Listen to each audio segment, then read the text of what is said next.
We're going to run the country until such time as we can do a safe, proper, and judicious transition. So we don't want to be involved with having somebody else get in, and we have the same situation that we had for the last long period of years.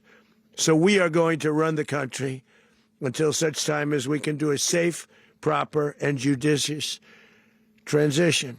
And it has to be judicious because that's what we're all about. We want peace, liberty, and justice for the great people of Venezuela, and that includes many from Venezuela that are now living in the United States and want to go back to their country. It's their homeland. We can't take a chance that somebody else takes over Venezuela that doesn't have the good of the Venezuelan people in mind. We've had decades of that. We're not going to let that happen.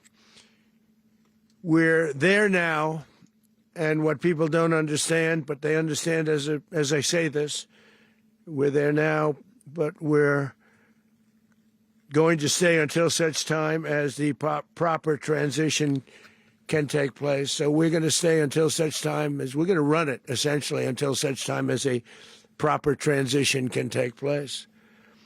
As everyone knows, the oil business in Venezuela has been a bust, a total bust, for a long period of time.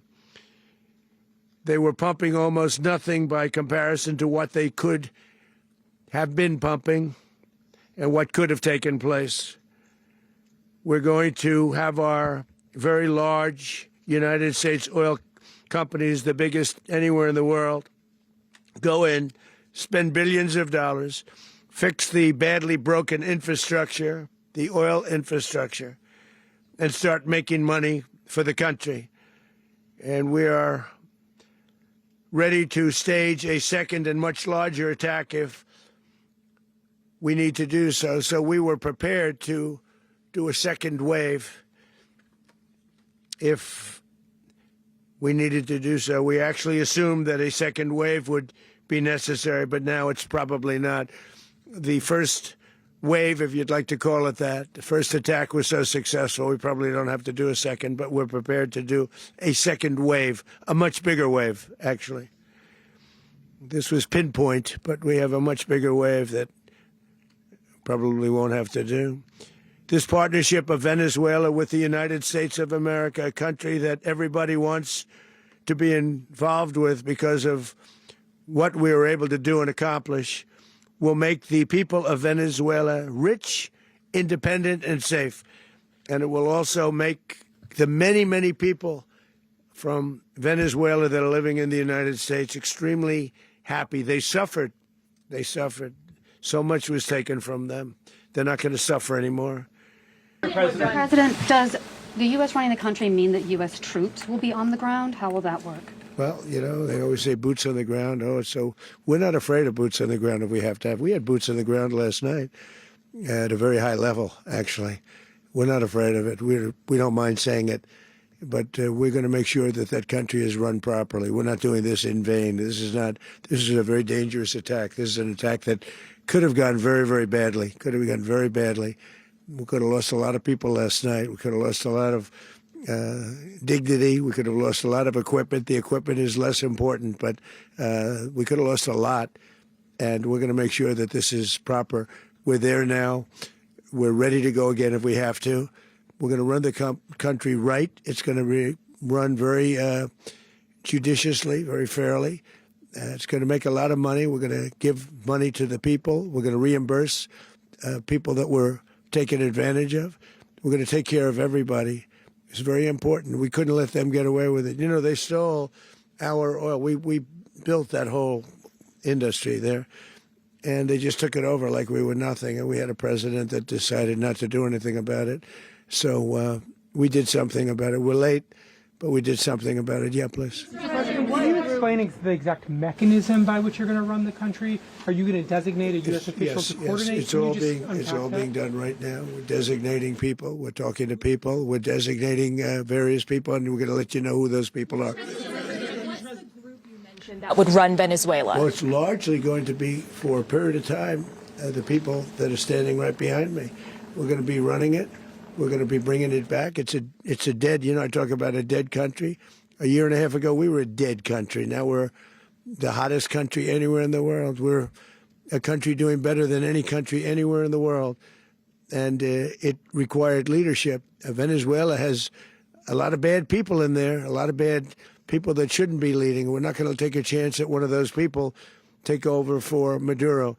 So you can look at, and others, we have fantastic people, including people in the military.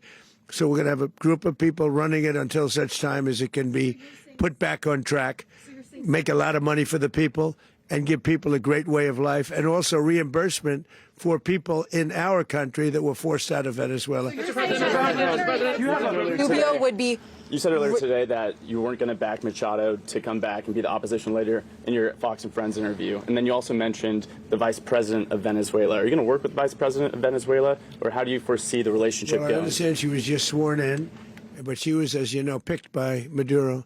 So Marco's working on that directly. He just had a conversation with her, and she's essentially willing to do what we think is necessary to make Venezuela great again. Very simple.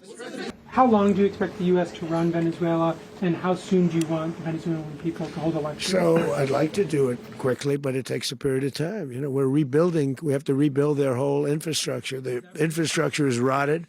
It's actually very dangerous. It's blow-up territory. Oil is very dangerous. It's a very dangerous thing to take out of the ground. It can kill a lot of people. It has killed a lot of people doing just that. The infrastructure is old. It's rotted. Much of it is stuff that we put there 25 years ago, and we're going to be replacing it. And we're going to take a lot of money out so that we can take care of the country. Yeah. What is your message to the people of Venezuela today? Of course, the civilian population specifically, they have a lot of questions. What is your message to the people of Venezuela? That you're going to have peace, justice. You're going to have some of the riches that you should have had for a long period of time. It was stolen from you. But you're going to have peace, and you're going to have safety. You're going to have justice. You're going to have a country. You're going to have a real country. You're going to have potentially a great country. If you go back 20 years, maybe even a little longer ago, that was a great country, and they destroyed it. Remember I said that if we lose this election, the United States will be Venezuela on steroids. That's what would have happened. Had we lost the election, the 2024 election, we suffered so badly. When you look at the border from 2020, what they did, what Joe Biden administration did to our country should never be forgotten. But if we had to go through another year of that, we would be exactly where Venezuela was in terms. I used to say, if they win, we're going to be Venezuela on steroids, and that's what would have happened. President, thank you. Are you saying that Secretary Hegseth and Rubio are going to be running Venezuela, and will you be sending in U.S. military They're troops going to to be a provide? team that's working with the people of Venezuela to make sure that we have Venezuela right. Because for us to just leave, who's going to take over? I mean, there is nobody to take over. You have a vice president who's been appointed by Maduro, and right now she's the vice president, and she's, I guess, the president. She was sworn as president just a little while ago. She had a long conversation with Marco, and she said, we'll do whatever you need. I think she was quite gracious, but she really doesn't have a choice. We're going to have this done right. We're not going to just do this with Maduro, then leave like everybody else, leave and say, let it go to hell. If we just left, it has zero chance of ever coming back. We'll run it properly. We'll run it professionally. We'll have the greatest oil companies in the world go in and invest billions and billions of dollars and take out money, use that money in Venezuela.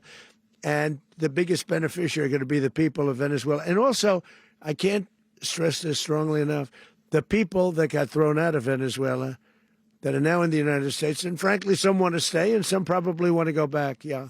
What's being done to protect Americans? Yes. Is the U.S. aware of the location of opposition leader Machado, and have you been in contact with her? No, we haven't. No, we haven't. Mr. President. Do you have any hesitations about Machado? Mr. President, on Monday. Oh, I think it would be very tough for her to be the leader. She doesn't have the support within or the respect within the country. She's a very nice woman, but she doesn't have the respect to be the Mr. leader. President, is it possible that the U.S. ends up administrating Venezuela for years? Well, it won't cost us anything because the money coming out of the ground is very substantial. So it's not going to cost us anything.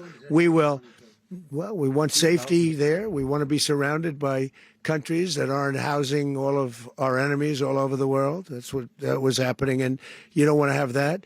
But we're going to be rebuilding, and we're not spending money. The oil companies are going to go in. They're going to spend money. We're going to take back the oil that, frankly, we should have taken back a long time ago.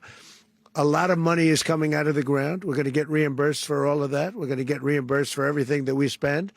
So it's going to be a very important. This is a very big evening that took place last night. We have to be surrounded by safe, secure countries, and we also have to have energy. Very important. We have to have energy that's real energy, not where they're getting 4% and 5% of the energy out of the ground. You take a look. It was such a disaster. So what's going to happen with Venezuela, I think, over the next period of a year, is going to be a great thing, and the people of Venezuela will be the biggest beneficiaries. Mr. President, you referenced boots on the ground earlier. Can you just sort of button this up? Do you envision the U.S. military having a presence in Venezuela as the U.S. runs that country? No, we're going to have a presence in Venezuela as it pertains to oil, because we have to have, we're sending our expertise in. So you may need something, not very much. But no, we're going to be taking out a tremendous amount of wealth out of the ground, and that wealth is going to the people of Venezuela and people from outside of Venezuela that used to be in Venezuela. And it goes also to the United States of America in the form of reimbursement for the damages caused us by that country.